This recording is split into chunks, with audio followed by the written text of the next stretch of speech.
Berdasarkan apa yang sudah dilakukan tadi malam atau debat tadi malam, kita akan mencoba melihat bagaimana reaksi dari warganet terkait dengan penyelenggaraan debat tadi malam.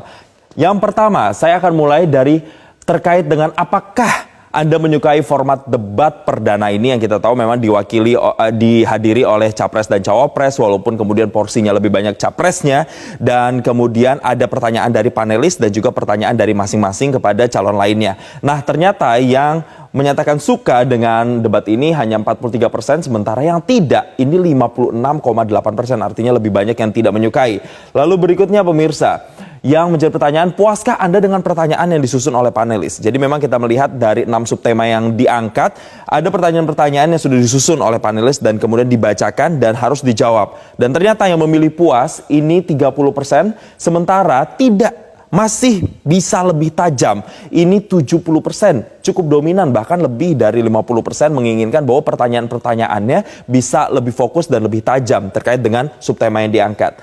Lalu pertanyaan berikutnya adalah mana capres yang paling menguasai materi debat. Ternyata banyak responden di X yang memilih pasangan nomor urut 3, Anies Baswedan, 79,7% yang dianggap paling menguasai debat tadi malam. Lalu Prabowo Subianto yang selama ini hilir mudik di posisi pertama dengan elektabilitas yang tinggi atau nomor 1, justru hanya mencapai 7,2% begitu ketika ditanya mana capres yang paling menguasai materi. Sementara Ganjar Pranowo yakni di 13,1%. Lalu pemirsa, berikutnya adalah terkait dengan share of voice di semua tipe media. Nah, kalau kita melihat di sini yang paling tinggi justru adalah Anies Baswedan, yaitu 44%, diikuti oleh Prabowo Subianto yaitu 36%, sementara di posisi terakhir yaitu ada Ganjar Pranowo di 20% pemirsa.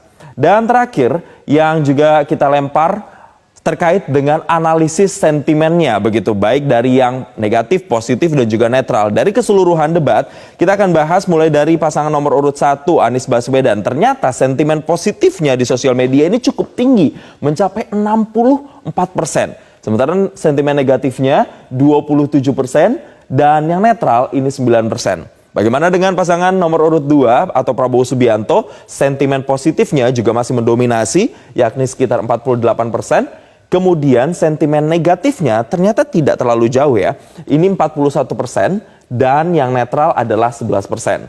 Dan terakhir untuk Ganjar Pranowo, ternyata untuk sentimen positifnya ini juga sama dengan Anies Baswedan, ya ini tinggi sekali 64%. Sementara sentimen negatifnya 23% dan juga untuk yang netral adalah 13%. Ya begitulah pemirsa kurang lebih gambaran reaksi netizen apakah mereka cukup puas dengan debat pertama tadi malam. Tapi tentunya debat masih akan dilanjutkan dengan 4 sesi debat berikutnya.